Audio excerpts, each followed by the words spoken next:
Hi everyone, this is Pato Paez. Today I'm chatting with art consultant Elizabeth Sadoff. I'm going to invite her in. Give me a moment. How do you do this? There you are, Elizabeth. How are you? I'm doing really well, Pato. Thanks for asking. Yeah, thank you for chatting with us. I, you know, I want to start by asking you, what do you do and how you do it? Uh, that is a question that I keep asking myself over and over again, not out of even being funny, although it does sound that way. It's only because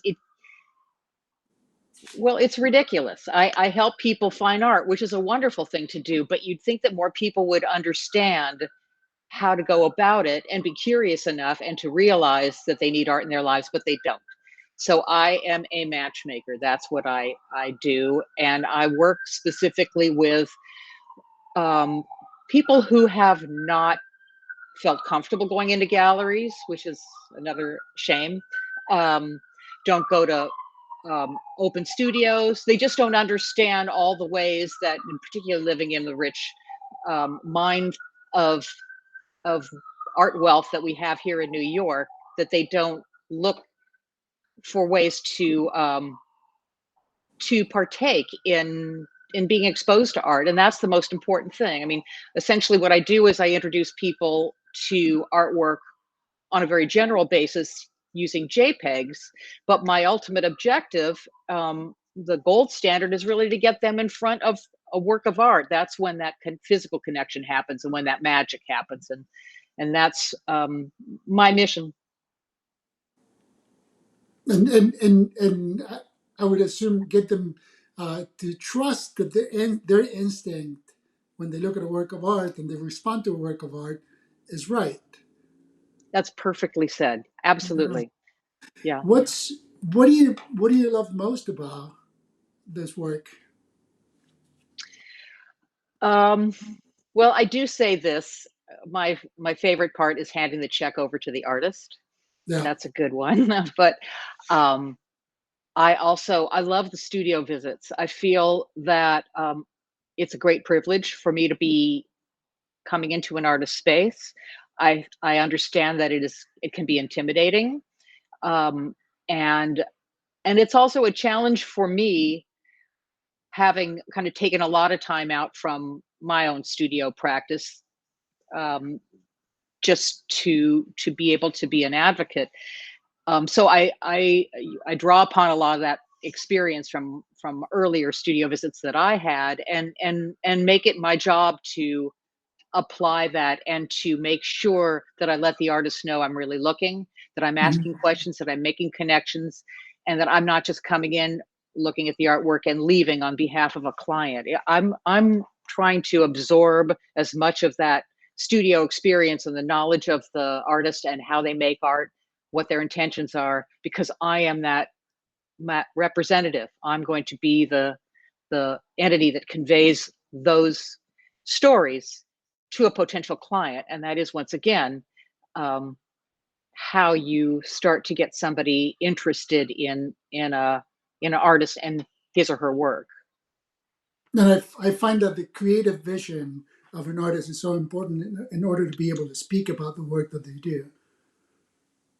Yes, there's a lot of different ways. The creative vision is really important, and there's a difference when somebody really has thought behind it, and there's Mhm. another when you're trying to second guess, or um, there are very, very rare occasions when I think that somebody is really painting because they think they know what people want, Right. and I think that that misses out on their own personal connection, and it doesn't convey.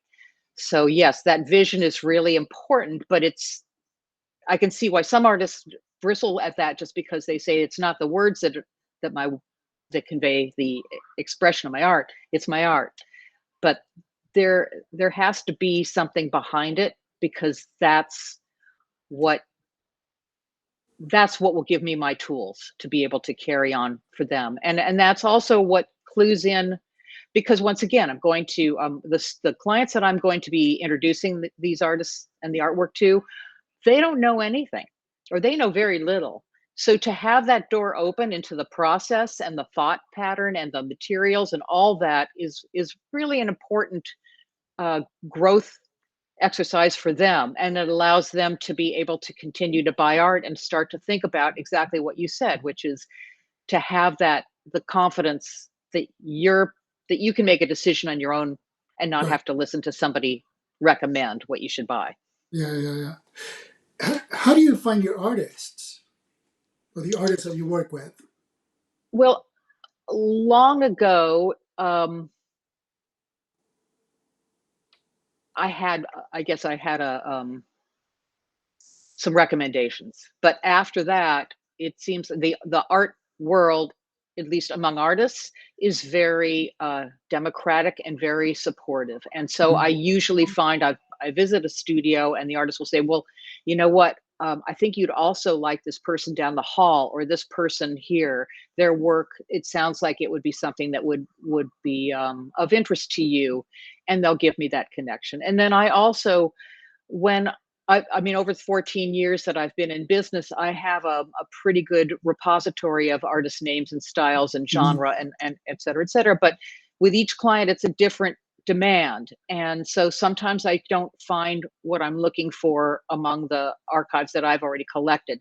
So I like to scan. There are several co-op galleries whose Mhm. databases I look through because I think that they have usually entry level prices that are also even with the clients that have a lot of money, they don't want to spend it when they're not really sure, And you don't know, right? what they want. So I'm a true believer in visiting art co-op galleries and that ilk, Hmm. finding artwork there too. And what? So, I have a bunch of questions for you here. So, Hmm. like for example, when a client a client comes in and you know that there are five opportunities or a collection of five works that you need to put together for a particular client. Do you go to your database first, or do you go out on a search for at least one new artist to be a part of that collection? Um, Pato, it really depends on the nature of the request, and let's say that step has happened after what I've done, step one, which is on my computer, either via Zoom or in person. I just expose them to. I have these in iPhotos, a series Hmm. of works that express a broad spectrum, once again, of media and genre, scale, et cetera, et cetera. And I just want to try to evoke from people what they respond to. So Hmm. it's very, very general. And these are works that are not necessarily available at all, but it gives the client an opportunity to say, yeah, I really like that. And if they do Hmm. say I like it or they don't like it, I ask them what they like about it, not why, but try to give and I make sure that they know that any vocabulary is perfectly acceptable, however you feel that you want to clue me in. After that, I'm certainly going to go to my database first because it's Right. easiest.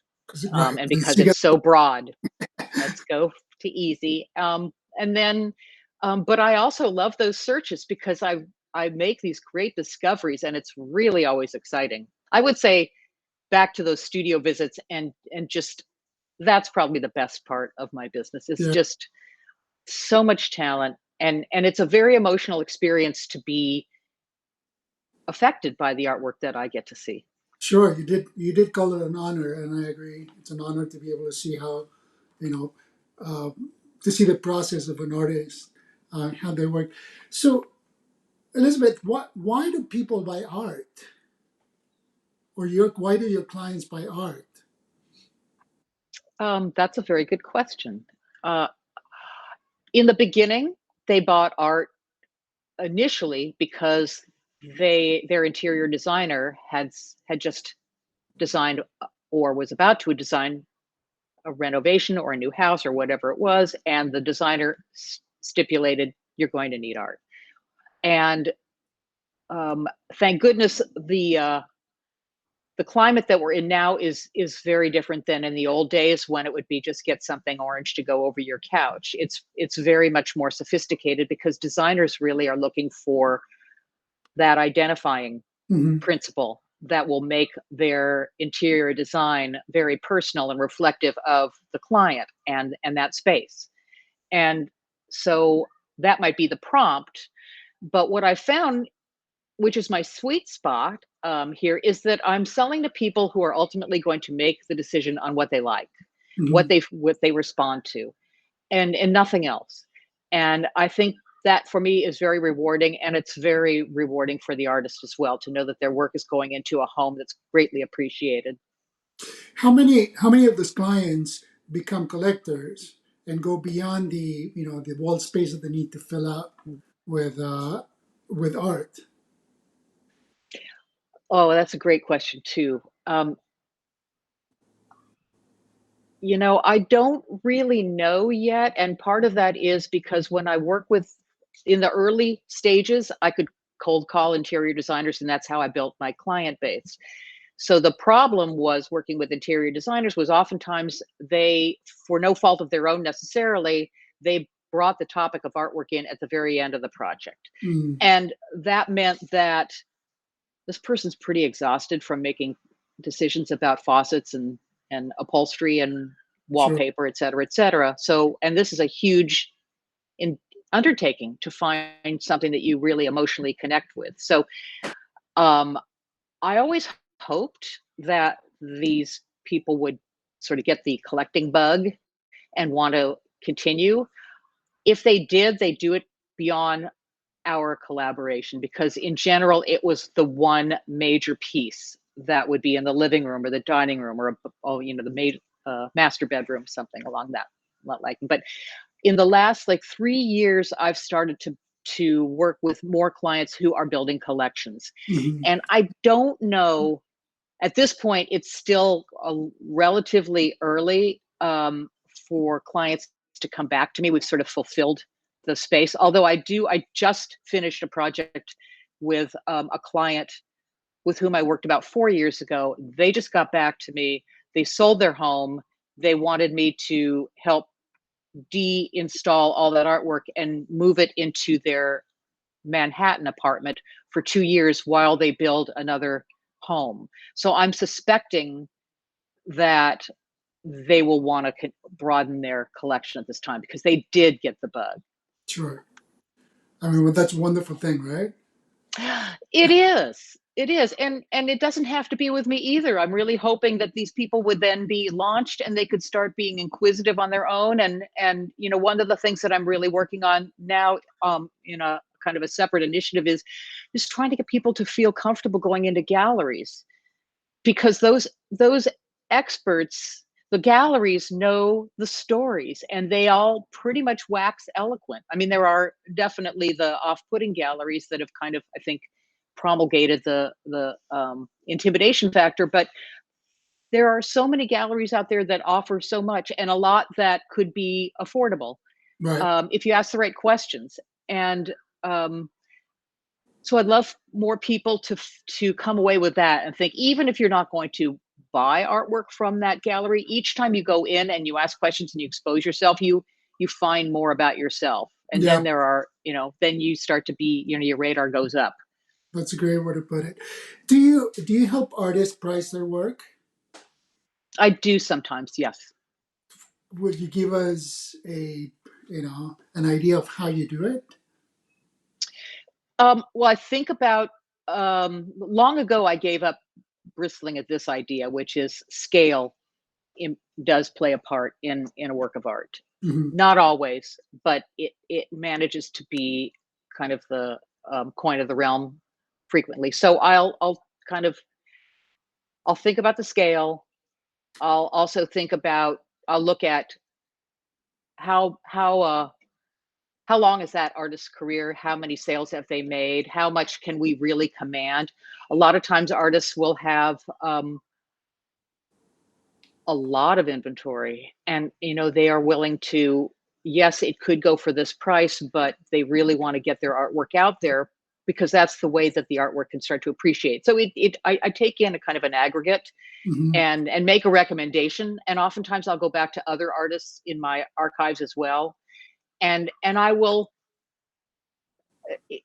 make that suggestion. It's really up to the artist. It's Right. presumptuous of me to say this is what it should be, but we kind of go back and forth a little bit about, okay, what's your comfort zone here? Because I think it would be easier to sell it at this price. I think you could, you know, engender more sales that way. Right.